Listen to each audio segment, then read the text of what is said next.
Hey everybody, welcome to the Patty G Show. We are here for another fantastic episode with Tony from Skill Type. We're going to be talking about technology, developing tools of the trade, learning, adapting, and just all thing tech within the library space. I'm super excited to learn a little bit more about what they have going on over there. But before we get to that, I want to give a big, wonderful shout out and thank you to the amazing folks that bring you this show each and every week, our amazing partners we have in the community. Starting off with Building 5, Falia Real Estate, Lakeman's Health Center, Horizon Financial Group, Mercedes-Benz of Baton Rouge, and you know our fits each and every week are brought to you by McLavy Limited. Thank them so very much for making this show possible. And without further ado, Tony, my man, welcome to the show. Thanks for having me. It's been quite a journey getting here, and as I was mentioning in our chat, your name precedes you, and so thanks for having me on the show. Great. I hope good things. I hope my name carries good words. So you've got a long history and you've got an amazing list of accomplishments that I'm eager to get into. So for those that may not be aware, who are you and what the heck do you do, man? Well, thanks for that intro. Of course, day to day, it doesn't feel that way, but it's good to hear it. Years of work kind of paying off, but for those who haven't met me, I'm Tony Zanders. I'm a software entrepreneur. I'm a New Orleans native, Baton Rouge transplant, and since 2015 have been raising my family here, and decided to start my own company in 2018 after 12 years of selling software to libraries. A lot of people are like, sell software to libraries? You mean the place that has books? And it's like, well, yeah, they've made this transition into the digital age.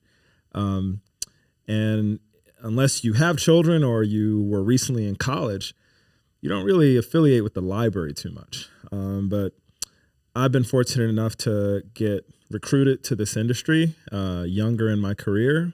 This was 2009, and so I was about 23 years old. And it's a $30 billion industry. You have libraries in every neighborhood around the world. Every college or university around the world has one or many libraries. And it's just very stable industry. And there's not a lot of players that provide services and tools and products to that space. And so it's sleepy and there's not a lot of competition. So I fell in love with it, and I've been there since about 2009. In 2018, however, I was having a conversation with a customer of mine, and they were telling me some of the pain points they were dealing with that no one helped them with. And that was sort of the light bulb moment to make me start Skill Type. So you said you got recruited. Mm-hmm. How did that happen? What did you go to? Did you go to college? What did you go to college for? Walk us up to that recruitment point. Yeah. So as I mentioned, born and raised in New Orleans, went to De La Salle, played basketball for 4 years, got recruited to play basketball in Pennsylvania, a small D3 school called Washington and Jefferson College. Yeah. Bit of a drive. And that's the point. I could have went to, schools locally, but I wanted to get as far away from home as possible. Why? Well, I had only ever seen New Orleans. Okay. And I went on this recruitment trip, and the whole campus was covered in snow. And if you've ever seen just beautiful white landscape, for the first time, you'll fall in love with it. Yeah, it's like the frozen water New Orleans is used to covering campuses. Like, wait, you don't have this is a safe frozen water up here? Absolutely. And I don't know if they timed my recruitment visit that particular week, but it was the first snow of the year. And I remember calling my mom and dad and just saying, hey, this is where I'm going. So you knew you wanted to get in the snow, get in the cold for some reason. Yep. And so how long were you at Pennsylvania College? I was there 2003 to 2007, graduated on time. And I studied philosophy and English. Okay. And so the liberal arts don't get a lot of credit for having value in the tech industry, but the fact is that about 40% of jobs in tech are non-technical. And so when you think about software sales, marketing, legal support, there's a host of jobs that are needed to run a tech business. And my first job out of college, I'll back up one point. So I had a cousin that left Louisiana and moved to San Jose, and she's doing well for herself in the insurance industry. And the reason she went out there, this is actually a story that's good for our audience here. Our mutual aunt, my dad's sister, they were all born in Tangipahoa Parish, so A-Meet, right, and went to like Independence High, right, and but my aunt's husband was in real estate, so in the 80s he bought a couple houses in San Jose, California. That's a bit of a stretch. Real stretch. But that's a serious stretch. It's a serious stretch. But he was teaching himself Spanish in the 80s and wanted to get an edge as a real estate agent, and so went to this market. And this was before Silicon Valley. So he got some pretty inexpensive real estate at the time. Very inexpensive real estate. It was what they could afford coming from, Bogalusa and these areas, down here, Southeast Louisiana. And the way they describe it is it was just garlic farms, like garlic farms, orange groves. Okay. It was just farm. It wasn't, there was this no idea of like silicon or computer chips, or there was no tech. It was a farm town or farm the whole space. region. Yeah, the whole regions. Yeah. You had Stanford University. Right. But you didn't have a tech industry.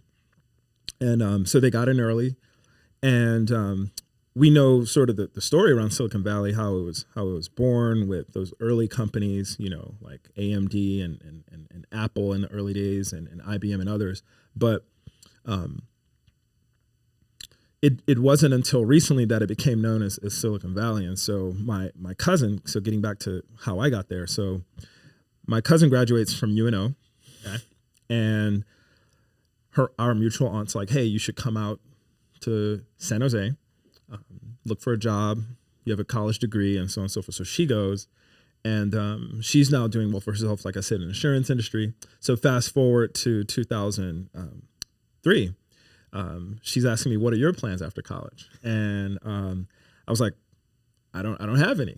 And so she's like, have you ever been to California? Have you ever considered coming? I'm like, sounds awesome. I'd love to come visit. And they set me up with an internship, and actually 2 internships. And when I got there, they were like, all right, so we're busy. We don't have time to coddle you or anything. We have to go to work, right? Here's your interview. Here's your interview. Go. And love this. Thankfully I was able to get the job, but I had to figure out how to navigate, San Jose, Santa Clara, and all those cities around there. So she got me one. This was 07? This was an internship while I was still in college. So this was 06. Okay, so this is before, like, you could say, hey, Siri, go bring me to this address. Yeah. Before Siri. And look at that. She's activating now on my phone. Yes. Yeah, before Siri, maybe even before Google Maps, honestly, because they handed me a paper map. No. With the bus routes. No. And so. I mean, there's a paper map? There's a paper map. Blast from the past. Oh, man. Okay, got it. So paper map, bus routes. Yeah, so I had one internship at one law firm because I was on the pre-law track. Mm-hmm. And it was at a law firm that partnered with her, and it was Monday, Wednesday, Fridays at this one law firm on what's called the Alameda. It's like a main drag in San Jose. Brings you right by like the San Jose Sharks hockey arena, right by like the downtown Greyhound, right? And then my Tuesday, Thursday internship, which was the second one, so I had to learn 2 bus routes. This was in a place called Santana Row. And random point here, this was the first outdoor mall that Perkins Row is modeled after. Okay, did not know that. Real retail on the ground floor, living up top, right? Yeah. Or office space up top. Right. And so so my second internship was in this really cool neighborhood, Santana Row, which is in San Jose, like high-end designer shops. And then it was at this boring law firm up on the second story. And so so that's how I got the taste of California. I fell in love with the weather. I wasn't paying rent, and so I didn't know how expensive it was. I was just loving it. Yeah, especially at that time, it was probably pennies to what people are paying nowadays. and rent for that probably same exact space. Yeah. So when, so my wife and I got married right after college. We both met in high school. We went to McMain together. Okay. And, but when we went, each step of the way, each apartment we rented, we eventually got priced out of that apartment. So basically we were on this cusp of like, we graduated in 2007. So you're coming in on the housing crisis, right? So like 2008 and 9. Right. So rents are going up.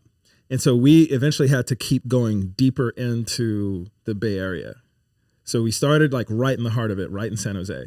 Eventually we had to go to what they call East Bay, which is Oakland, Berkeley. Yep. And we got a place in a town called Emeryville because it was cheaper than San Jose. But then after a year, our rent went up $400 in 1 year. A month or annually? A month. Oh wow! It went from like $1,200 a month to $1,600 a month. Holy smokes! And obviously our salary didn't rise at that same rate. Yeah, that's ridiculous. And so we went deeper into the Bay, into a town called Walnut Creek, right? So if you look at a map, we're just basically going further and further inland, right? Which, so my commute's getting longer. And by this time, my job, I was working in San Francisco on 2nd Street near the Giants Stadium. Okay. Right? Beautiful neighborhood. And, but I now have an hour train ride each way, which I learned in big cities. Yeah, each way. I learned in big cities that's par for the course, right? If you want to be in New York, LA, San Francisco, you're commuting an hour each way. Or you're paying through the nose for a place to live close. Exactly. And so I actually learned to appreciate the hour commute. Gave me time to debrief, like reflect on my day. Like when I got home from work, I wasn't like thinking about work. I was like fully unplugged. So bringing all this back to how I got to libraries. So the startup I was working for was in higher education. So is that all that's out there is like startups at the time you were there? Large tech and small tech. Okay. Now, I mean, the Bay Area has 2 main interstates, the 101 and the 280. So the 280 takes you through Stanford University, and the 101 takes you through all of these, like the tech companies, right? And so basically every interstate exit has, no exaggeration, hundreds of software companies off of each exit. Off of each exit? Off of each exit. And these are various sizes, or are these mostly smaller startups? Various sizes. Okay. Each interstate exit has its own global household name. So like if you get off of Lawrence Expressway, which is a town called Sunnyvale. So let me start back. San Jose is the first exit in Silicon Valley. That's like the OG Silicon Valley. Right. Because that's an old city. And that's where eBay is, PayPal. Those are your large, like perennial tech companies that are there, plus a host of other ones that I'm probably not remembering. You go up one interstate exit to Lawrence Expressway, and it's a town called Sunnyvale. Well, that's Yahoo headquarters. Okay. Right? You go up one more to Cupertino, that's Apple headquarters. Oh my gosh. You go up one exit, and so you have this really large global multi-billion-dollar company off the exit, but then you have hundreds of other little ones. Yeah, they want to go where the knowledge is. Exactly. Yeah, exactly. Okay. You go up one further, you're in a town called Mountain View. That's the headquarters of Google. That's LinkedIn. Okay. All in Mountain View, right? You go up one more, you're in Palo Alto. Palo Alto is Stanford to the west towards the water. Right. And towards the east, that's now, that's where Facebook headquarters is. Yep. And a bunch of others, right? I knew that one. I knew Palo Alto was Facebook. Yeah, that's Facebook. I got to meet Mark Zuckerberg 3 times. Okay. Because the company I was working for in San Francisco, we were in higher education, right?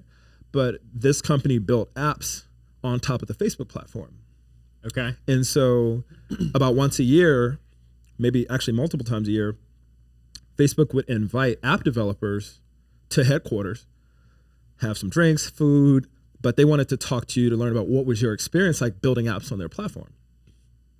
And so I have photos of me in meetings with Zuck, and I was early in my career, right? And but that's Palo Alto. You go up one other exit. You're either in Redwood City, which is like Electronic Arts is headquartered there, right? You have AMD, which makes all the computer chips, right? And so you just keep going all the way to San Francisco, and that's where like Twitter is and Uber, and right. So every single exit has these global multinational, multi-billion-dollar tech companies. Funny story about Facebook. So when they first started, I don't know how old you are, but I don't know if you remember when it started off, it was only on college campuses, right? Right, yeah. And they eventually got outside of college campuses, but they didn't have a lot of employees. It was just a small team in downtown Palo Alto, and they were in these like, they would get like 10 desks in one little office space, and then they'd go across the street and get another 20 desks over here, and then another like 30 over here. So eventually they took over University Ave in Palo Alto. And all the other local retailers were really frustrated because these guys walking around, they're introverted, they have their laptops, they're like geeks, and they're rising the rents because they make all this money. They make so much money. Like, how is this possible? How is this possible? And so the city of Palo Alto got really frustrated with them. And it just so turned out that Sun Microsystems was shutting down.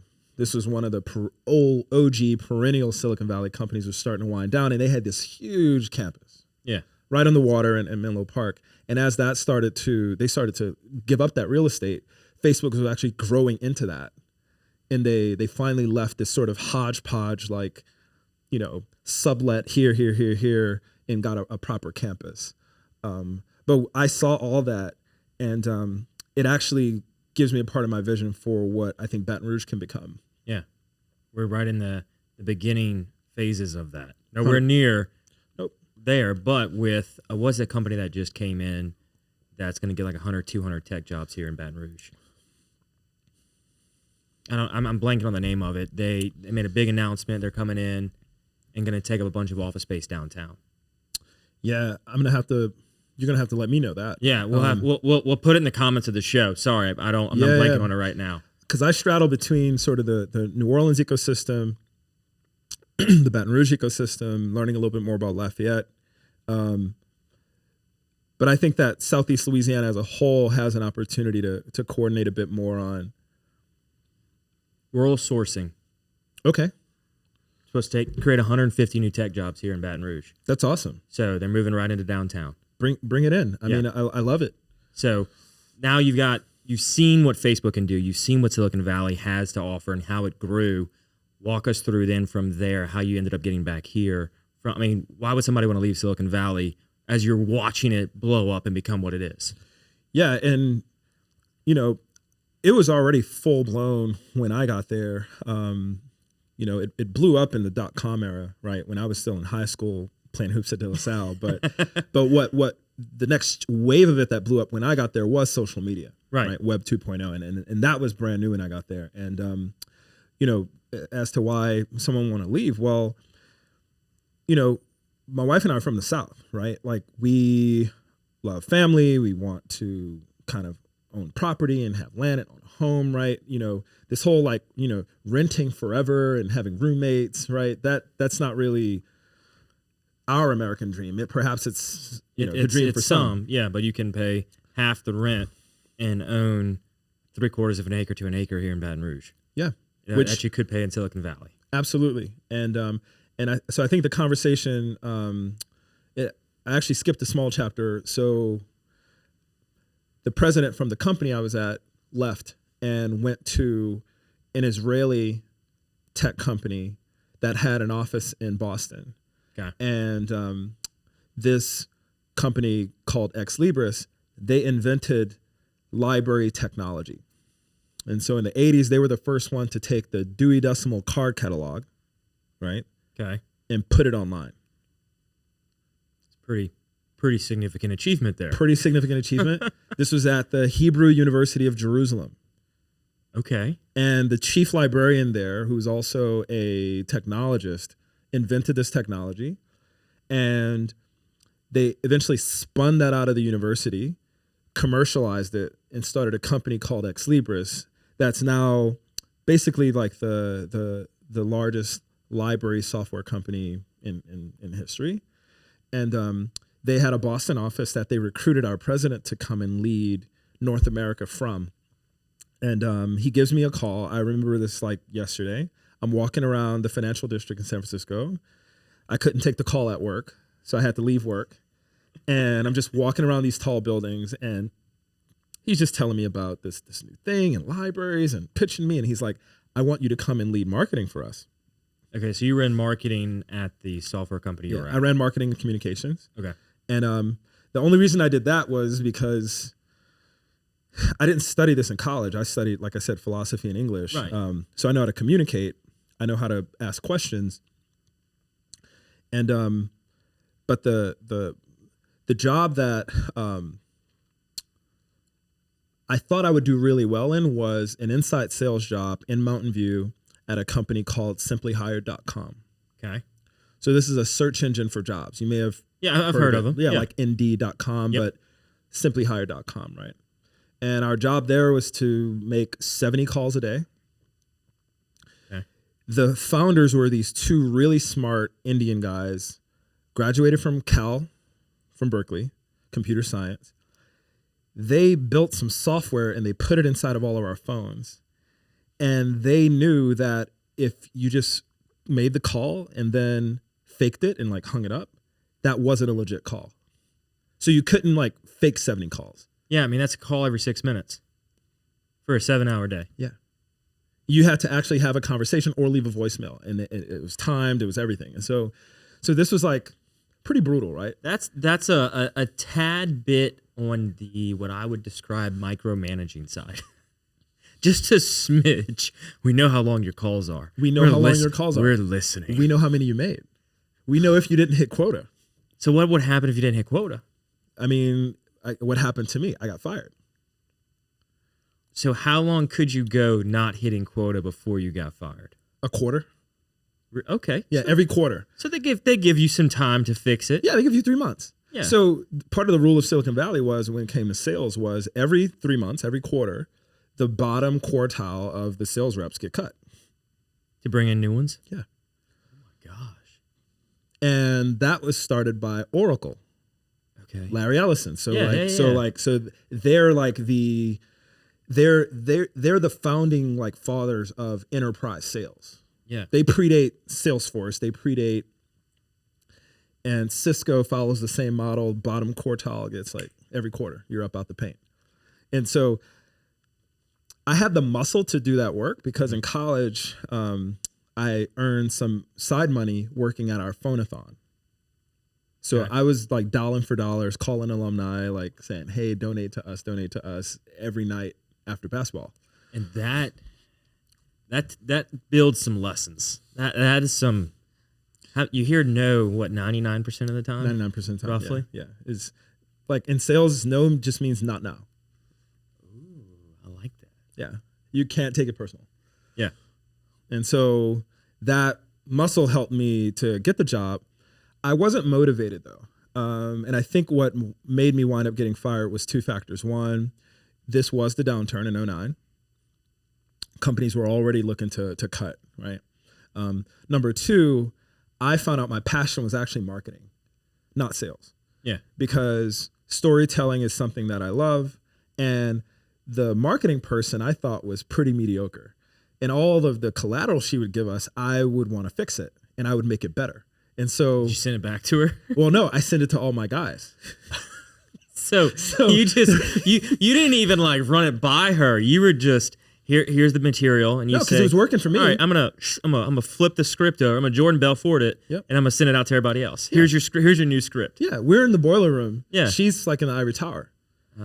And so they hand us down these materials, and I'm like, I don't know what to do with this. Yeah, it's not what you're experiencing when you call these people. Right. I want to make it better. I want to improve it. And so So then we got into a little beef, and No. she was cool with the founders and stuff, and so that didn't work out well for me. But I was 2 weeks after that happened, I get a call from a CEO who I was doing some consulting for on the side, because our workday started at 9 a.m. Right, Pacific. Okay. But in order to make more money, I thought, well, what if I woke up at like 5 a.m. and started doing some social media marketing, some consulting, and I found this company that was the one I wound up working for in San Francisco that was working with Facebook. They posted to a Facebook group I was in saying, we need help generating leads. And so I was like, oh, I can do that. So I started waking up at 5 a.m. calling universities in the East Coast. And I was driving leads to their company until about 8 a.m. And then I'd shower up and I'd go into the office for my 9 to 5, right? And they would send me a check like $1,000 a month, or just like for the like hourly work. Right. But I get laid off, and then 2 weeks later, I get a phone call from this guy, Michael Staten, right? And he's like, hey, Tony, you remember me, blah, blah, blah. You did the project for us about 4 months ago. And I'm like, yeah, Michael, hey, how's it going? And he's like, well, we just raised $3 million and we put it into our budget to hire you as our first marketing person.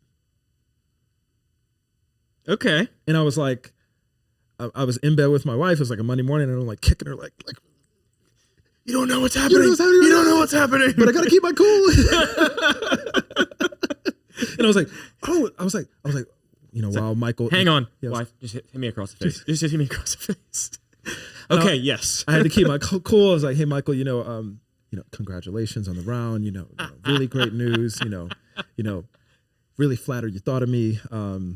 Just really trying to like keep my cool. Really, I won't come for less than 3.5. And so, long story short, they invited me to dinner, and I had, they already knew my work, because on that call, he told me, he said, you remember when you were like helping us generate leads for that webinar series?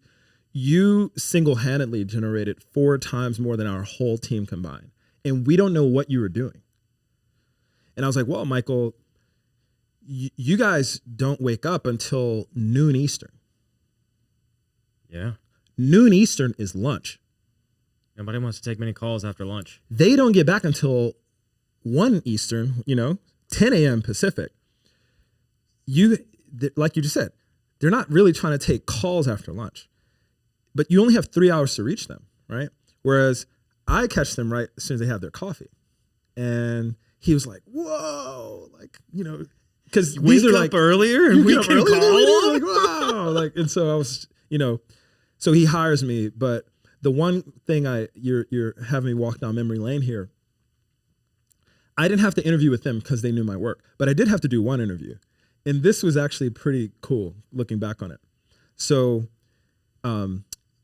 they tell me you have to come and meet our lead investor. Fair enough. And because a lot of the funds we're raising for this round is going to go towards hiring new people, and they want to know where the money's going. And the lead investor was the Founders Fund. And so the Founders Fund was founded by Peter Thiel. Okay. Who's part of the PayPal mafia. Right. Started, PayPal with Elon Musk. Yeah. These guys, right? A nobody. Got it. Kind of a nobody, yeah. Right? Might have heard of him. Maybe. Maybe. And so while I didn't get to meet Peter, a couple of his investors interviewed me at their office. And so their office is in a really nice neighborhood in San Francisco called the Presidio. And it's right on the water. And I show up. Michael's like, hey, good to see you, blah, blah, blah. So now that you're here, they actually want me to leave.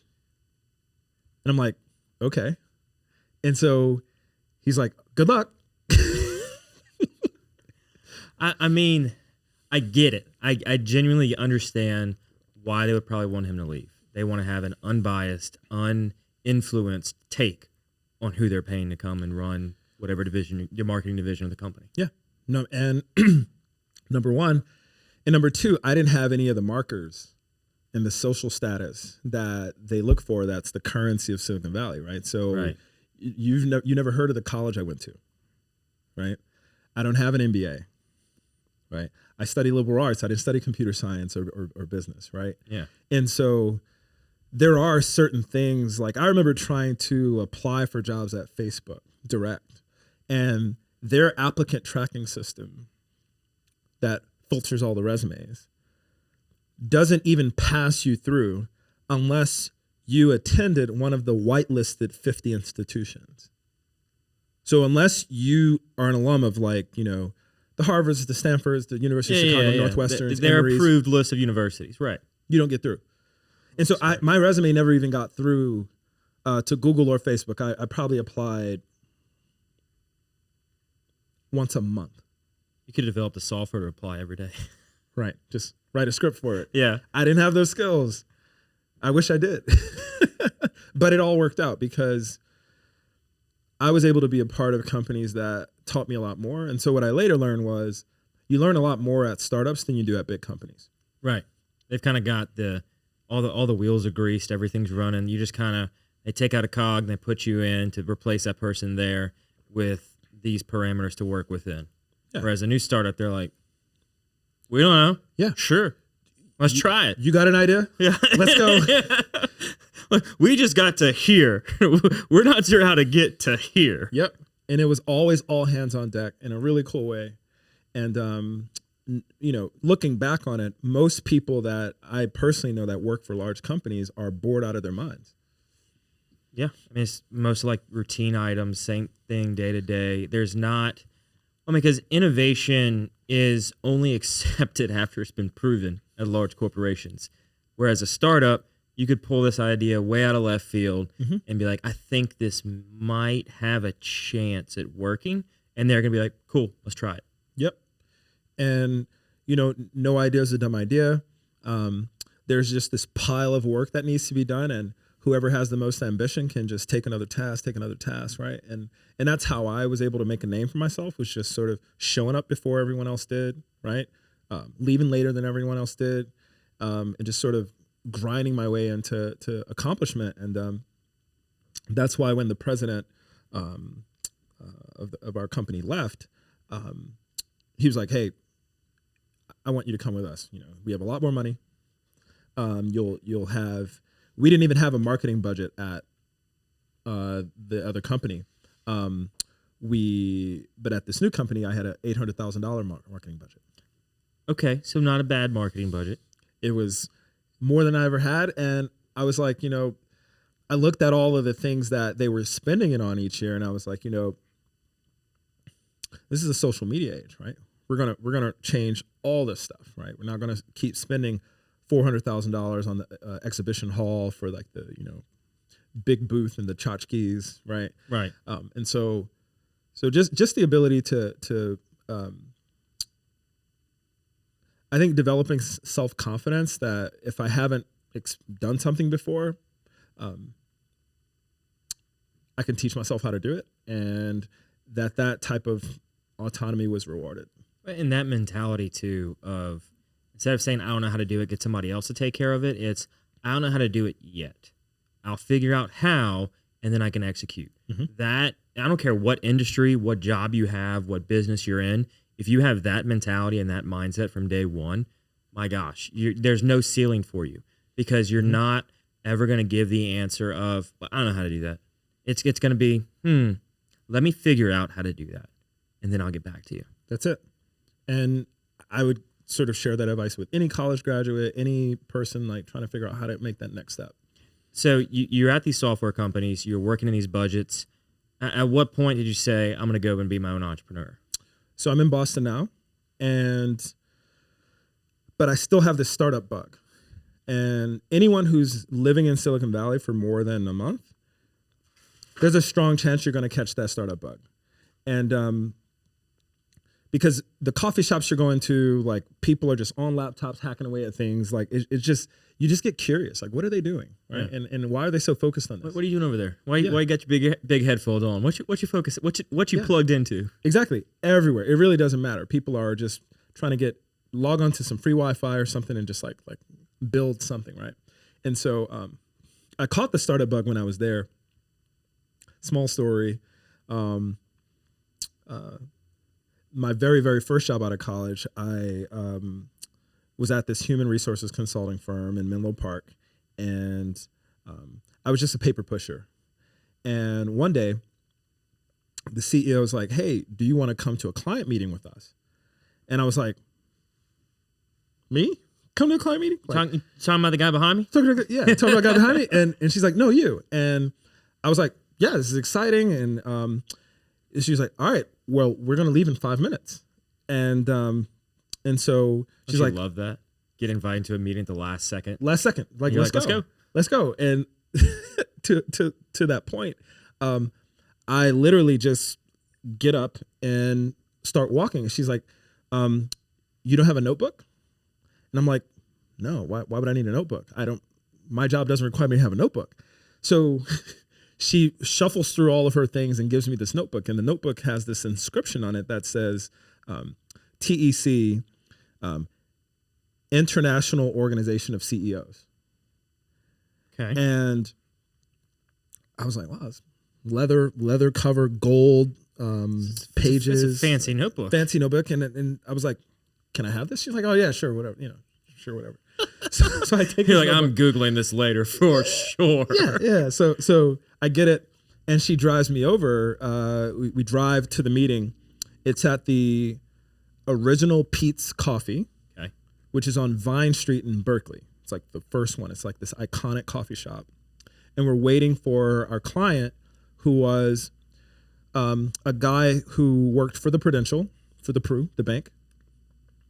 He was being laid off, and they gave him an outplacement package because his base salary was about $700,000 a year, and they paid for him to get hours with us to help him plan his next move as part of the severance. It's called this whole outplacement service. Right? Yeah. And so he's meeting with us, and we're walking with them, talking about his ideas and the types of things he wanted to do after his job at the Pru and stuff. And he's like, "I want to become an entrepreneur. I have some ideas I want to start." And he's like planting these seeds, and I'm just taking notes.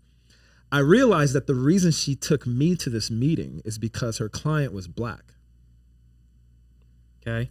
And she wanted the only Black person in her firm to go with her, to have the client feel more comfortable. Like there was some rapport there. Yeah, right? there was an instant connection. Exactly. Right. And otherwise, I would have been pushing paper. You wouldn't have been writing on a leather-bound note, gold trim tablet. No, so I instantly understand what's going on, right? Yeah. And I'm like, okay. So I'm taking notes, and I don't have the courage to ask questions or participate. I'm just like, I'm just taking notes. here to right? take notes. I just turned 21. So you're like a baby. I just graduated college. I'm right fresh out, right? So towards the end of the meeting, she has to go to the restroom. Uh-huh. And I muster up the courage to look at, the client, and I say, "Hey, I was really inspired by like this entrepreneurship thing you're talking about, and I was wondering if we could exchange information because like I just have a lot of questions." And and he's like, "Oh yeah, of course. Here's my card." And then she comes back. We just play it off like nothing happened. And I wind up meeting with him later, and we start talking about these ideas, and he's like telling me about like what he wants to do, and he winded up becoming a mentor to me, even still till today. Yeah. And I remember vividly, I had this startup idea. It was called Dave and Goliath. It was a LinkedIn for college students. This was in 2007. Okay. And so I had known that my career services experience was kind of mediocre, and that college students aren't really prepared, blah, blah, blah. So I was like, I'm going to start the software company and we're going to target we're going to be like the Facebook for colleges, but for like the professional network, right? So you thought of LinkedIn. Yeah. But because LinkedIn wasn't focused on colleges at that point. Yeah. And so I was doing all this research and the internet said, oh, you need a business plan. And you're like, what's a business plan? What's a business plan? And so I winded up making this 70 slide presentation. And that's a bit more than what's recommended within a presentation. I'm not gonna lie to you there, Tony. That's just one or two more slides. And was this a 4-hour presentation? I didn't time it. I send this oversized email to my guy, my mentor. Right. And I promise you, this was the thing that has me in entrepreneurship today. Rather than laughing me out of the house, right, and just saying, what a goofball. Yeah. Like 70 slides. Like, who does this? He handled that interaction with such grace. Like, he saw that I was young, I was green, and I didn't know any better. Like, I didn't come from entrepreneurship. You had so much information to give. Yeah. Yeah. And I just, and so he got it. He was like, thanks for sending this over. Let's meet, at my place, blah, blah, blah, blah. So I go over, I'm like, yeah, I'm going to meet. I send him the deck. He loves it. He loves it. He loves it. He wants me to pitch it to him. And I get over there and he just very, very gently like lets me down. Like, we got to get this to about 10 slides. Right. But he did it in a way that didn't discourage me. It didn't kick me, and that moment was a make or break moment for me because I already had imposter syndrome, right? Like when you're moving around the valley and you didn't go to Stanford or Harvard, or you don't come from Google or Netflix or Apple, people really disregard you. Like the currency out there is it's more around, your education. It's like your resume. Your resume is your currency. That's it. And so that moment gave me the confidence to keep going. And so that was my first sort of entrepreneurial moment. Fast forward to Boston, I wasn't making 70 slide pitch decks anymore, but I was able to, I had a new idea for a company that winded up getting funding from the Bill and Melinda Gates Foundation. And I was building this second startup after hours, after I get off from my library job. And that was a really precarious thing because I didn't want them to find out that I was building it. Okay. And you had somehow already gotten funding from the Bill and Melinda Gates Foundation. Well, not already, but as I was building it, I got the funding and they needed me to fly to Mountain View, California to Firefox headquarters, the web browser. Yeah. For this big kickoff for all the grantees. Because I got $100,000 and I'm a part of this cohort. And it was this competition called the College Knowledge Challenge. And so I won this competition and I got to figure out a way to tell my boss I need to take off work for like 4 days. And so I just call it a vacation, right? And I go to Mountain View. I'm working, but they wind up like taking photos at the event and like putting it all on social media and like saying, congratulations to our latest cohort of founders. Like, no. And it was like Facebook and Firefox and the Gates Foundation, like some major names. So it went pretty wide. Yeah. And so, so I get a call from my boss and he brings me into his office. So he's like, so what's this startup you're doing? And you're like, I don't know what you're talking about. I don't know what you're talking about. But no, I had to, I was like, I just like straight face, poker face, like, oh, it's called Applyful, we're solving this, blah, blah, blah, blah, next question. And because that wasn't his actual question, right? His actual question was, what are you doing, like building an entire company, like as I'm paying you? That was his question. Yeah. Why am I funding your company? Basically. And I was like, well, and eventually we got to that and I was like, well, you're actually not. My performance is pristine. No tasks are late. Projects are managed. Budget's good. Leads are being generated, right? Like this is a side project. It's a hobby of mine. I'm bored with your job. Basically, right? And there wasn't anything he could do, but it certainly created some tension. Yeah, bosses generally don't like two things: stealing and moonlighting. Yep. And even though I'm sure it was probably different than what you were doing for him, or was it? Was it? I mean, was it a competitor? Was it different? Completely different. Yeah. So I mean, it's not moonlighting, but to them, and that mindset is, as an owner, as a boss, could be viewed as, well, you're not fully devoted to me. That's right. And I'm paying you to be fully devoted to me. Yeah. And in my mind, as a millennial, I'm like, I can do this job in my sleep. Yeah. You're not engaging me enough, you know? And I wanted to be a part of something mission driven and larger, right? And you know, these are the traits of the millennial generation. And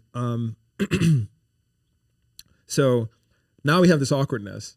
And I realized that my time at this company is kind of coming to an end. I didn't get fired, but I need to figure out what the next move is going to be. I was in a dilemma with that startup because the product was catered towards first generation college families who didn't have money for, you know, a fancy college tour or to hire an admissions consultant, right? And so I built this software platform where we were aggregating everyone's college research and putting it into one place. And when that class of students matriculates into college, we now have all this data from, say, the class of 2008. Right. And we wanted to pass all that data to the class of 2009. Say, hey, don't start from scratch. If you're researching colleges, leverage all this data from the previous class. And you can search it by like your demographics to say like, I want to figure out what were the top college choices for you know, young women who like soccer from the Southeast, whatever your demographics were, right? So, yeah. But I didn't want to charge these families. Yeah. I also didn't want to sell their data to advertisers. So you wanted a freemium of some sorts. Of some sort. And I didn't even have that word. Right. And so I wound up having to close it down because we ran out of money. We accomplished some cool things. We signed a partnership with MTV. We had about 20,000 users, but the business model never matured. So I had to spin that down, learned a ton. Now I'm back to my library job. And my dad back home, he's living in Baton Rouge now, actually, because after Katrina, they settled here. He had a small cancer scare. And I realized that I was out of touch with home, with family. I was just chasing money, really just trying to build my career and get after it. And that was like a blow to me, right? That I had no idea this was happening, and I was like not even plugged in. And so I told my wife, you know, hey, we should probably try to get home, like, and try to do something from home and see what the economy is like in Louisiana and software. But I'm not in oil and gas. I'm not in real estate. I'm not in any of the traditional industries. So I had to figure out where to go here. Right. And this was in 2014. Okay. And so there's a guy named Matt Candler in New Orleans.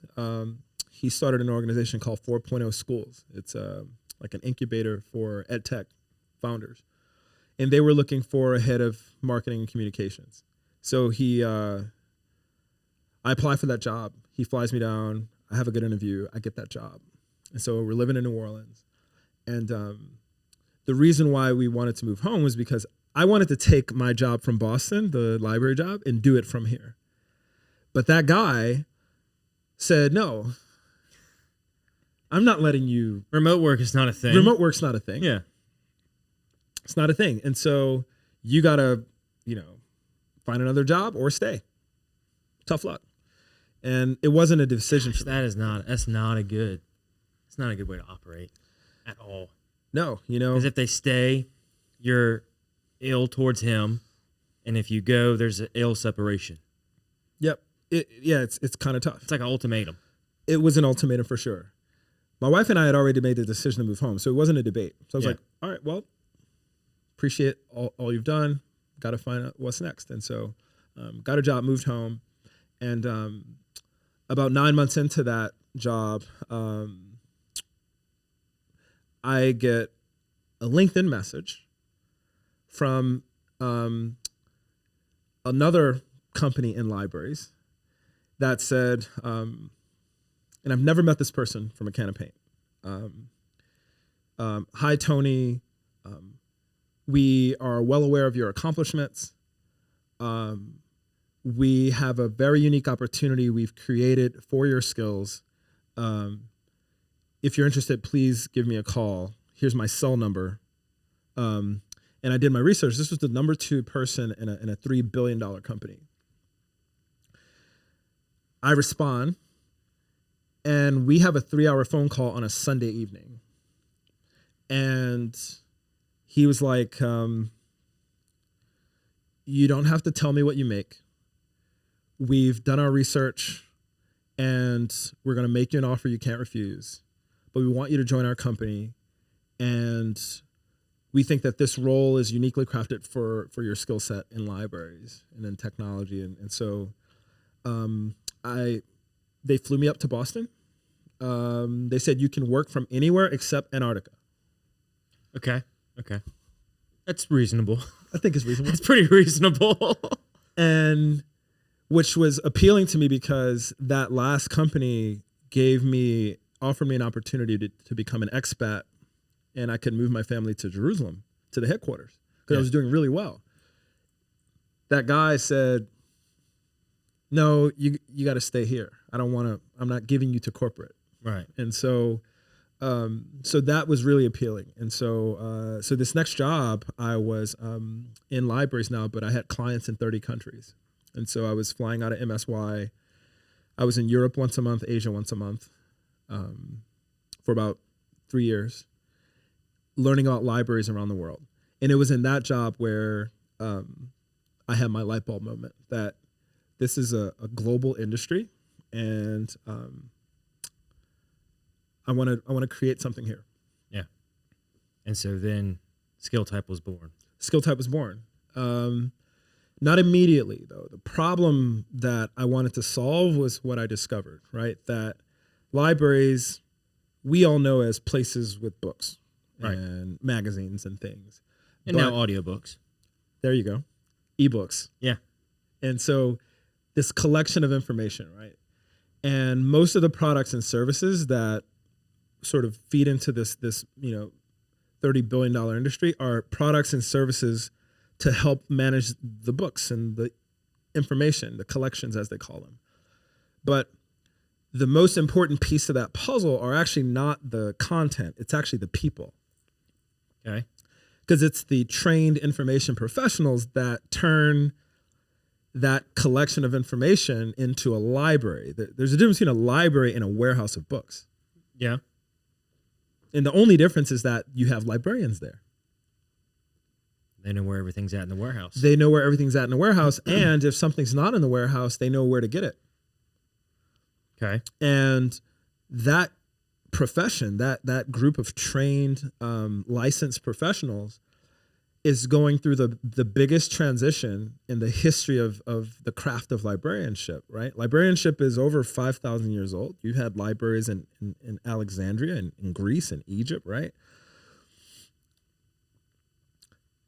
This is the first time they have to reimagine their work in a digital environment. Yeah. It's no longer people saying, oh, hey, Patty G, I'll be right back. They walk over to a shelf, they pull the book, they hand you the book, right? Right. That's no longer the interaction with a library. It's all digital now. And that means that all the skills are changing. Yeah. And so when you walk to, Goodwood, they're one of our customers. Shout out to EBR PL and the Goodwood branch. You don't even have to walk in. In fact, I can pull out my phone right now and we can text our librarian at Goodwood with any request, and you will get a real text message from a real person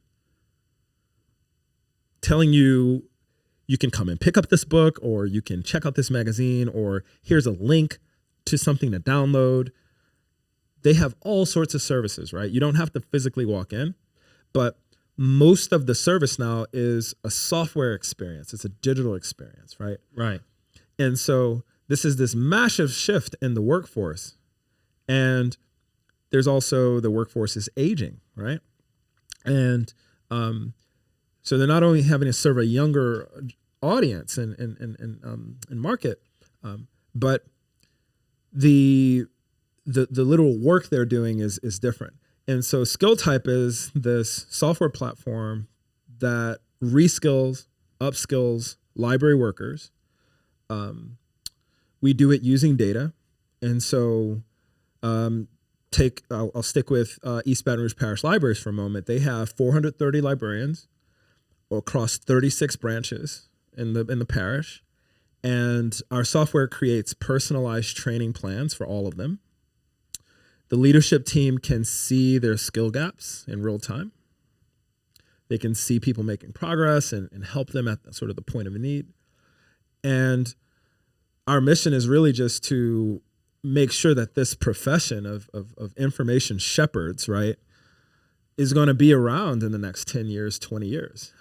We think that a world that's solely driven by Google and Amazon and AI and for commercial profit is not good for us. For a number of reasons. But the library is a free space for anyone. Yeah. And, you know, when you go and you search for information, you're not being bombarded with ads. If you search for something on Google and you're trying to get an unbiased opinion, you won't, because the first page is going to be whichever advertisers had the most money to show up. Yeah. I mean, that's it. I see it in my own profession when I try to do something and do some research, and I want, like, you know, as a CPA, I want an IRS answer. And it's 6 different third parties giving their opinions and their perspectives before I get to law and the rules. I almost got duped today. Random task I had to find a W-9 for the company. And ooh, that's a good one. I type in just IRS W-9 thinking I'm about to, you know, just download it and type it up and, you know, do the e-signature or whatever.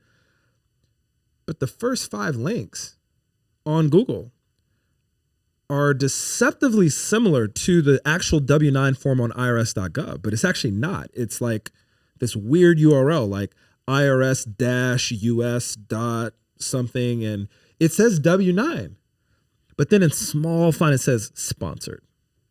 Or they hide those sponsored really well. Really well. Ever try to get EIN? No. You can get a free EIN from the IRS website. Well, I actually have. Yeah, you're right. But there's 10 links of sponsored people that charge you $300 a pop. And I'm sure they're raking in cash from unsuspecting Google users. If you don't know, you don't know. And now that I do know, you curtail your search. So now I do IRS EIN application. And now it's what I need. And then if you really know how to get in the technical of Google searching with parentheses, quotations, Boolean, and whatnot, you can get exactly what you want. But yes, to the average person, do I need an EIN for my business? Oh, we will help you get it. Anything you need. We'll file for business, and then next thing you know, $750 for later. A small, modest fee, $750. Yeah. Right. Here's everything you need. Yeah. And so the library is this place you can walk into right now, anytime, and again, just get. You know that they're not going to charge you money. They're not going to ask you what's your last name, like what zip code you're from, or like where do you have a degree or not. They're just going to help you find that information you need. And I remember when we were first building SkillType, we couldn't afford office space. We built this company out of my garage to start because it was COVID and it was in a pandemic. You couldn't go to these large spaces, right? But once we could start going again, the first place we started having our meetings and our working sessions was at the Bluebonnet branch of EBRPL. I love it. I've made many yearbooks as a homeschooler there. You were homeschooled? Yeah. No way. Yeah. My kids are homeschooled. Love it. It's fun. Let's go. I mean, look at you now. Yeah, I know. It's like you never know. You never know. But yeah, we used to use a Bluebonnet library. We would have a room in there. We would hook up a computer to, put on the projector, and we would actually create our yearbook on a yearbook editing software in the library. That's awesome. So yeah, no fees, like no fees, no nothing. First come, first serve. No, there was a booking procedure. You could book a room online. Yep. And so you could go on the website, you could book a room, and we would block the room out. We would bring in cookies or whatever, and we would have the room for an hour. I love it. Yeah. Yeah, and that we have pictures from, 2018, 19 whiteboards, and where we're really like mapping out what skill type's going to become. And so I tell people all the time that, like, it's the free, and I don't even like using the word free despite the fact that it's free. It's the taxpayer funded WeWork. Yeah. It's the taxpayer funded Netflix. You're paying for it. You're already paying for it. Yeah, regardless. If you want to say it's I pay for this. You can say, I rent this space. Yeah. Technically, if you're a property taxpayer or you hit whatever tax they get their money from, you're paying for it. Yeah. And I was talking with Brian Haldane about this the other day, about the free spaces that Goodwood Library has, and about the meeting rooms that they have, and how they're pushing. You've got board rooms, you've got smaller conference rooms, you've got one-on-one rooms, you have shared space. And there's just this stigma about having a business meeting in a library. And I don't, if somebody said, hey, meet me in the library, my first thought is, oh, this person is gritty. This person knows he knows what's available to him. That's right. They know what resources are open to the public and that they can utilize. Goodwood Library has, I don't know if it's Goodwood or downtown, they've got podcasting studios. If I had to guess, I would guess it's Goodwood, just because it's larger. Yeah. It's multiple stories. That's a national award-winning library.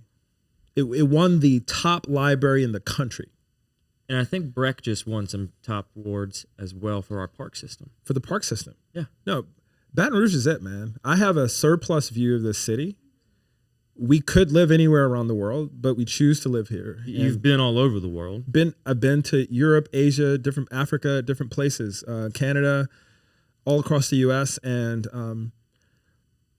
I was really glad that I was here during the pandemic. Yeah. And obviously, Baton Rouge has room for improvement.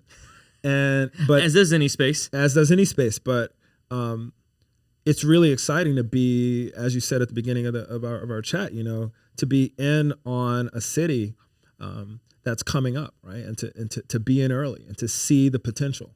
Yeah. You could go to Austin now, but it's kind of late and it's kind of pricey. Same for Atlanta, same for Seattle, right? And so I'm really interested in connecting with people who have this surplus mindset about our city. That's why I like Kenny Wynn and the work he does. And, people who are complaining about Baton Rouge, honestly, leave. It might not sound good, but we need to make space for people that want to be here. And resources need to be pushed to folks who want to do constructive things to help keep our grads here and so on and so forth. Yeah, and that they know what we can be, what we can become, and they see the potential here. Mm-hmm. They don't come here expecting everything to be perfect. They come in with an understanding mindset and also an openness that they can be a part of it. They can be a part of the solution to get Baton Rouge to where we all know it can get to, and understanding that there's enough to go around for everybody. That is a mindset that, when you switch to that, well, just because Tony comes in and gets this round of funding from X, Y, and Z people, well, that must mean there's nothing left. But no, there is so much out there. If you take the time to look and you do the hard work that's necessary to get it, it's there. And you're right. In Baton Rouge, there's no prerequisite of having to go to Harvard, Yale, insert big college here.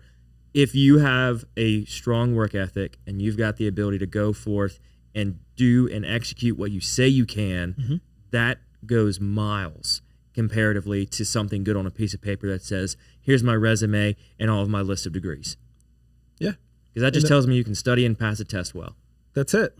That's part of our ethos at Skill Type. Like, we don't even have space for our users to list their degrees.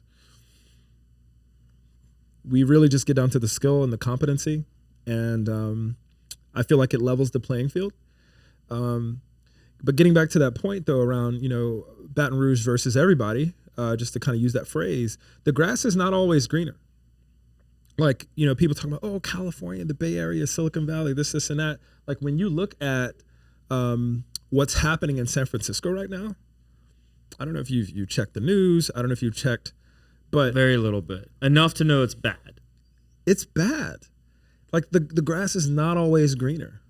Same thing in Los Angeles and a lot of these cities that are iconic places. I'm not taking anything away from these places. Yeah. But if you talk to like the average citizen in these places, the quality of life since the pandemic in most of these places has not returned back to sort of pre-pandemic norms. There's a lot of extremes, and basic services don't get offered in many cases. There's not a lot of safety.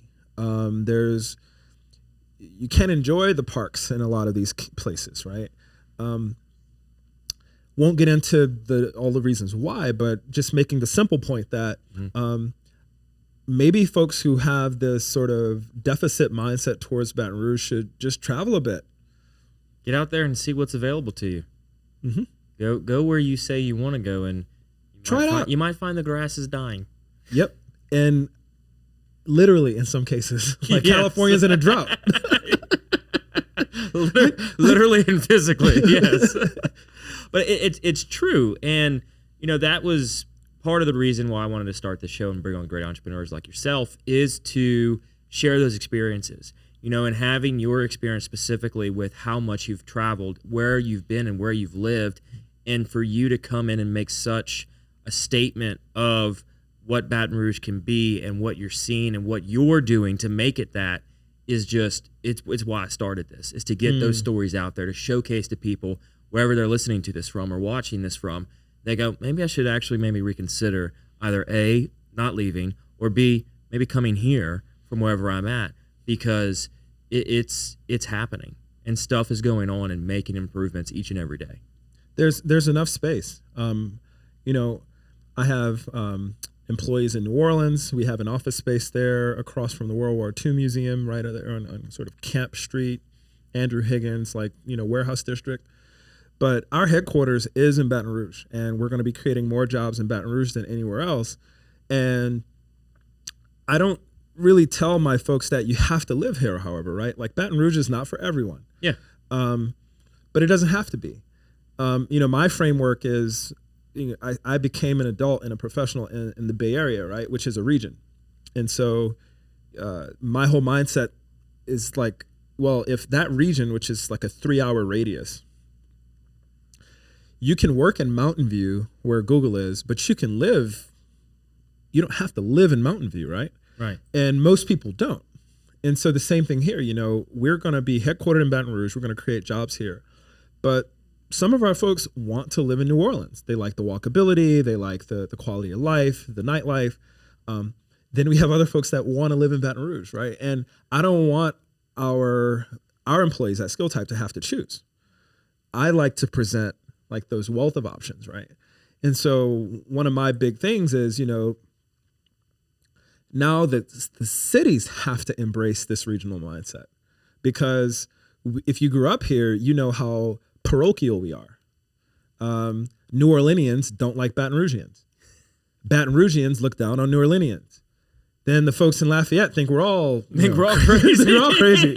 And it's like, and then North Louisiana is just like, we're gonna stay away from this. And I get it, and there's a fun rivalry built within it, right? But it's hurting us economically. And I'll give just a practical example, right? The biggest complaint we hear in Baton Rouge is we can't retain talent. Students graduate from Southern, LSU, BRCC, and they're now employable, and they leave. And what I haven't found Baton Rouge does well, or any of these cities do well, is say that Baton Rouge college grad can't find a job from a Baton Rouge employer. Very rarely, if ever, does the people counseling that grad say, well, before you jump ship and go to Texas or go to Georgia or go to wherever, I've already put in a call with our friends in New Orleans, and I want you to spend a couple days there with the, whoever, career services, economic development, whoever, and they're going to connect you with some of the companies there. So just before you just leave the state. Right. That doesn't happen. No. Same thing in New Orleans, right? high potential Tulane graduate, UNO grad, computer science, business, whatever, if they can't get a gig within 3 months of graduation from a New Orleanian employer, they'll just say, oh, well, we're happy you graduated. We're going to, so long as you get a job, we're going to count you as, that employment rate for our college, right? Great. Right. But we would let you leave the state before we would call our friends in Lafayette or Baton Rouge and say, hey, this is a high potential student, right? They're studying engineering or whatever. We don't want them to go to Texas. Can you talk them through some of the employers' relationships you have? We don't think as a team regionally. Yeah. And so we're getting picked apart, right? Like, because we're competing with some actual regions. We're competing with the Dallas Fort Worth Metroplex. It's like 15 cities. Billions of dollars. And Baton Rouge is like, yeah, we're gonna go toe to toe with the region. With somebody 45 miles away. Right. Same thing in Atlanta. Like no city here is gonna go head to head with a region. Yeah. We have to present ourselves as a triangular, multi-city, multi-parish region. Right. We got to be the boot. Got to be the boot. And we got to show everybody that the boot is collective and collaborative across every world, across every facet in every industry, and really get at the student level in front of potential employers. That's right. I mean, right now, I can't tell you one company that I know the owners or I know the people working there that aren't looking to hire people. Like we're experiencing a massive shortage because people are exiting. They're going elsewhere because they may take 2 seconds and not find a smaller company that may not know how to connect to a university. They may not know how to publish a LinkedIn post to get that potential candidate, but that's where the candidates are looking. And so for me, my biggest thing is always, where are the eyeballs? I want to get in front of the eyeballs. I don't want people to have to come and find me on where I call the shots. Right. I want to get them where they are. And so that's why the show's everywhere. Because I don't care what platform you use. I figure it out and I'm going to be there and you're going to see me. And to me, businesses have to shift their mindset to be that. We want to be wherever the eyeballs are, not specifically on our landing page and force people to come here. Because now you're taking 100 lane. It's like that picture in, I think it's some country in Asia where they have 80 lanes and they merge them down to 5. That's what companies are trying to do. You've got all these different pathways and roadways, and now all of a sudden you're trying to shift everybody down to your website where you've got one job posting. Yep. It's mind-boggling. Yeah, and this is actually not rocket science. Like I've heard some really smart people in some rooms describe this as this impossible problem. And there's just basic blocking and tackling like that we're not doing. I remember last year I was speaking to a room full of computer science grads at LSU, and it was a panel of some entrepreneurs and really sharp students. They're building companies, they're starting apps, they're like doing all these things. And one of the questions at the end was, how do we get plugged into like this ecosystem? Like you're a startup founder and you've raised money, and how do we get plugged in? I was like, well, how many of you are familiar with the New Orleans Entrepreneurship Week? No one raised their hand. This is about 60 computer science students at the largest university in our state. And no one knew that there was 5 to 6 days worth of events focused on startups, investment, that was actually happening that weekend. And so I answered, I was like, well, I'm actually leaving here right now to drive to New Orleans for this conference. And there's this big pitch night. There's a startup that's going to win $400,000. Like it's this exciting thing. And no one heard of it. But did they know of Brew? I don't know. Maybe. I don't know if they knew of Brew. Let's assume they did. Do the Tulane students know about Brew? That's what I'm saying. That's right. what I'm getting at. Yeah. Like, is the New Orleans Entrepreneurship Week stopping their parameter of where they're posting about stuff and pushing stuff 20 miles outside of New Orleans? Yeah. Because then if it's not the 45 or 60 to get to Baton Rouge, nobody's gonna hear about it. Right. And I know last year for sure there was virtually no communication. This time, the New Orleans Entrepreneurship Week, which was maybe a week ago or 2 weeks ago, had some pretty good representation from Baton Rouge, from Lafayette, and I think Bruce coming up in maybe about a month or 3 weeks. Yeah, it's soon. Soon. So we'll see if they have some regional representation, but we're tripping over our own shoelaces here. Like we're all on the same team, right? And there's no big boogeyman that's like stopping us from doing this, right? Like, I push back on the idea that it's like, oh, Louisiana is so racist, or there's these big like existential things stopping us from growing. No. Yeah, this is like basic. That stuff might have been an issue in our parents' generation and grandparents, but now we're just in a different generation, and we have an opportunity. And when I say we, I'm looking at me and you. I'm not even looking at some other group to come in and to do what you're doing now. This podcast, right? Like you said, meeting people where they are, instead of waiting for someone to come and fix it.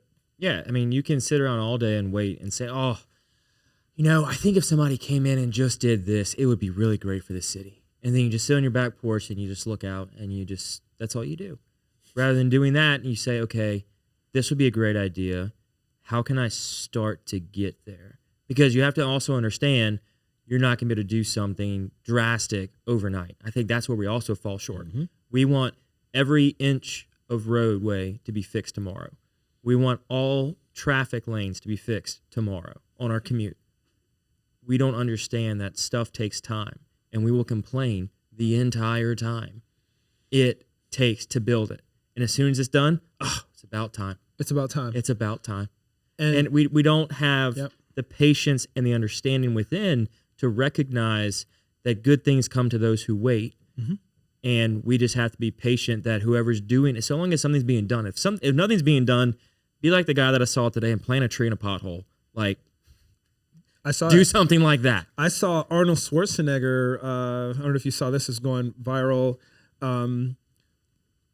Hire his own people to get the blacktop and fill up the pothole in his neighborhood because the city didn't do it. And I always go back to that story about my aunt. Like, she told me, like, Silicon Valley is now this world-renowned place, but it wasn't always that. It just took one generation. Yeah, people have this notion or this thought that when they walk into a place like that, I'm going to open the door and say, here's a check for $1 million, do what you want to do. And maybe someone's experienced that. But maybe. No one I've ever talked to. Me neither. And just as long as it took, and it wasn't actually that long when we zoom out, right?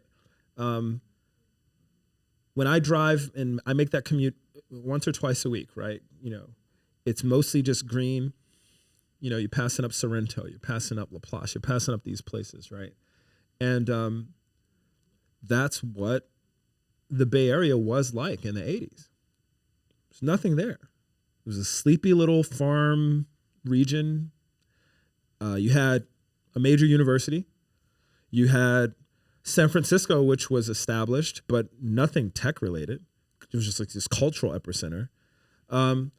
Just like we have New Orleans that's old, you have Baton Rouge, but in between is I think really where the opportunity is. Yeah, and I think that we as a community, as a collective, have to recognize that it starts with us taking small steps each and every day to get to the point where we can look back and say, oh, remember when that Sorrento exit had like a gas station? Yep. one gas station, but it had the best crackling ever. Like, the gas station. Yep. And then you're like, look at what it's become. Look at all these areas. And then you have the people having this same conversation, maybe 20 or 30 years, whatever it takes. Yep. I saw on y'all's website, y'all are building the future of libraries for 2050, yep. Right? And I love that mindset. Not that it will take that long, but just looking that far ahead and having the understanding and self-awareness that you're not going to create it for yourself tomorrow, yep. But it's going to be for those to come. Yep. So we've got to kind of start wrapping up. Yeah. And I appreciate your time, Tony. Thank you for making this happen. I know we had to push some schedules together, and it was a blast getting there, and I'm glad we got to talk, and I really appreciate you for sharing your story and everything, man. I'm excited to, see what we can do to make this place a little bit better. Thanks to you for doing this. I think your show and the mindset you have is exactly what we need. It all starts with a conversation. Yeah. And so to conclude our conversation, we've got 4 little questions for you. All right. What is something you did as a kid you wish you could still do today? Oof. I wish I could still collect sneakers. So I used to collect J's. I used to collect different types of Nikes, but each time I've tried as an adult to buy these like vintage or cool shoes, there's some bot that beats me to it, and it says it's sold out in my size like 2 seconds, and I don't even understand how it works, so I just give up. Yeah. And the price point just keeps going higher. $600, and I'm like, there's no way. Yeah, I'm not going to wear a $600 shoe unless I wrap it in like silicone or something. Exactly. I don't want that thing getting a single scuff mark on it. Exactly. So you've been all over the map. You've visited places, you've worked at places, you lived in places, you've been in different companies, you've met a gentleman that you refer to by the name of Zuck. Mm-hmm. So you've probably gathered a lot of lessons along your way. Mm-hmm. What are 3 lessons that have kind of stuck with you?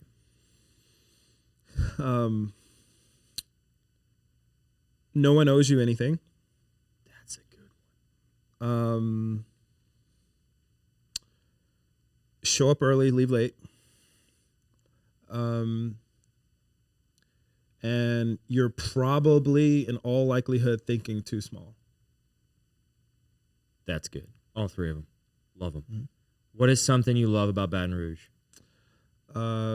I love our trees, and I love our parks.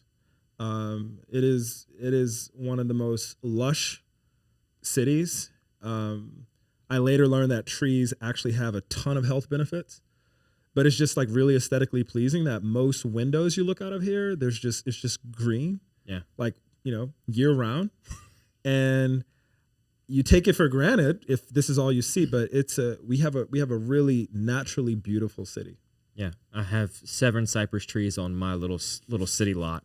Mm-hmm. For better or for worse, they're on the property. Mm-hmm. So for the final question, man, what can I do to help you? Keep doing what you're doing, number one. I think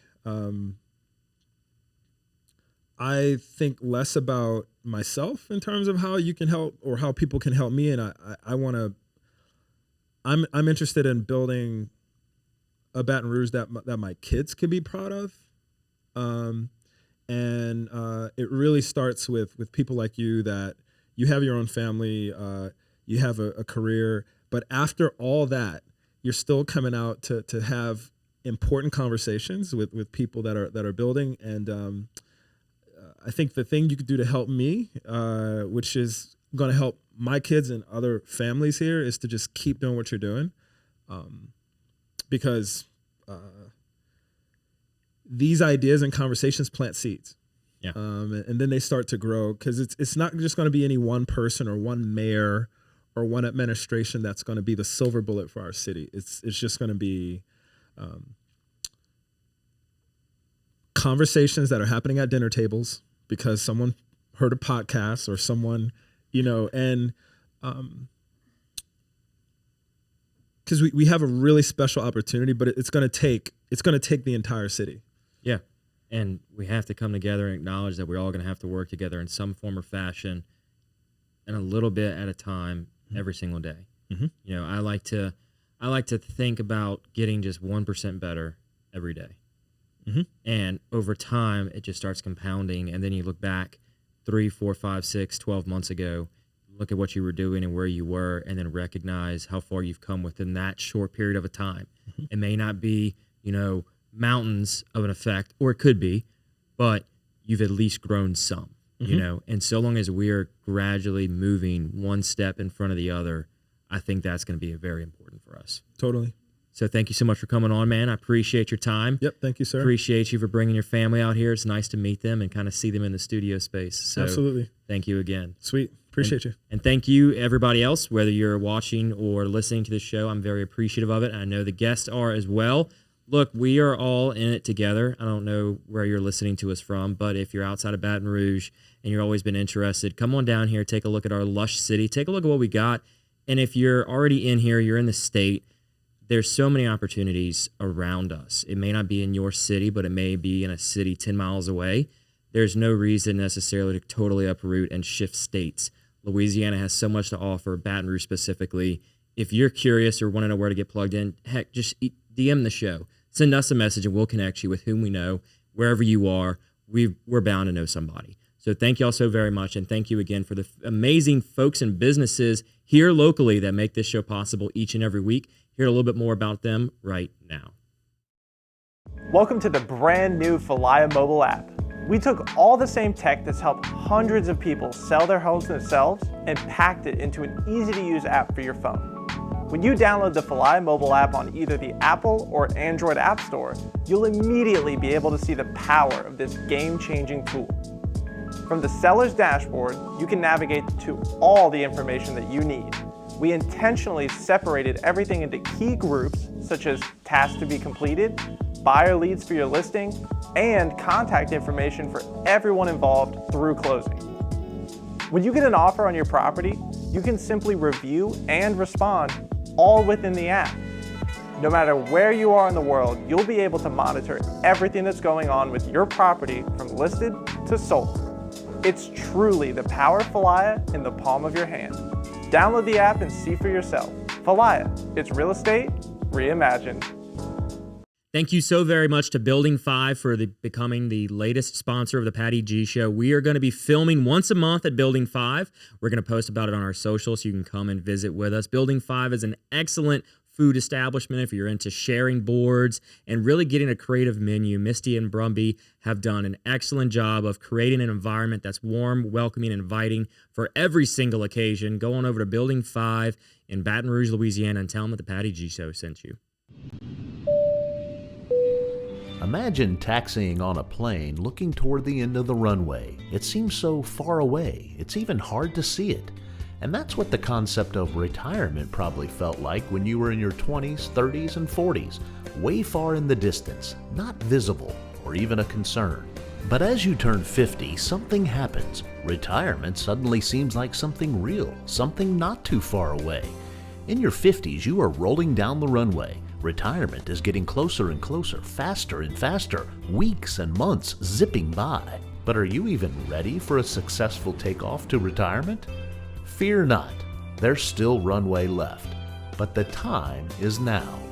Time to make progress and time to get a plan.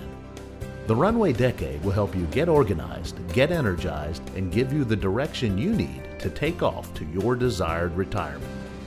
The Runway Decade, building a pre-retirement flight plan in your 50s.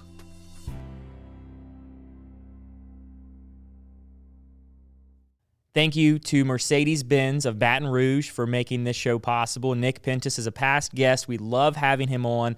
Listening to him talk about the culture they have over at Mercedes-Benz of Baton Rouge is really an incredible thing to hear.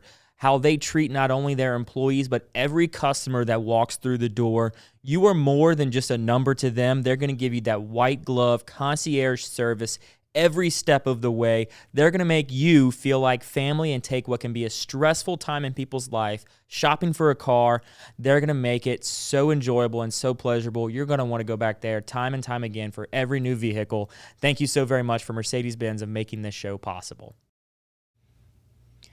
Thank you to our wonderful sponsor, Lake Men's Health Center with Our Lady of the Lake Physicians Group. Guys, I know it's tough to get out and go to the doctor. I know it's challenging to find time in our busy days, but I promise you, signing up to be a part of this group with Dr. Curtis Chastain and Dr. Tyler Boudreau, you won't regret it for several reasons, but most of those being the fact of the time it saves, where you're able to get in on the same day, get that appointment done, and spend that time you need to talk with them about what your health goals and concerns are, as well as ensuring that the financial investments you have, you will be able to live out and see those come to fruition. So if you're an investing guy, you know all about and planning for the future and investing in the future. There's no other more important thing to invest in than your health. Make sure you go check them out, Our Lady of the Lake Physicians Group Men's Health Center, and tell them Patty G sent you. McLavy's Limited, a proud sponsor of the Patty G Show, has been serving the Baton Rouge area proudly for 40 plus years. Gentlemen and ladies, if you're shopping for your man, there is no other place in the Baton Rouge area to get your clothing, whether it's game day needs, everyday needs, business attire, formal attire, whatever you want. Go over there, see Frank and Ashley. It's a father-daughter duo. They do incredible things in their store. They will outfit you from as simply a shirt that you need for one evening or all the way to a full wardrobe overhaul. They're going to take care of you every step of the way, and be sure to let them know that Patty G Show sent you.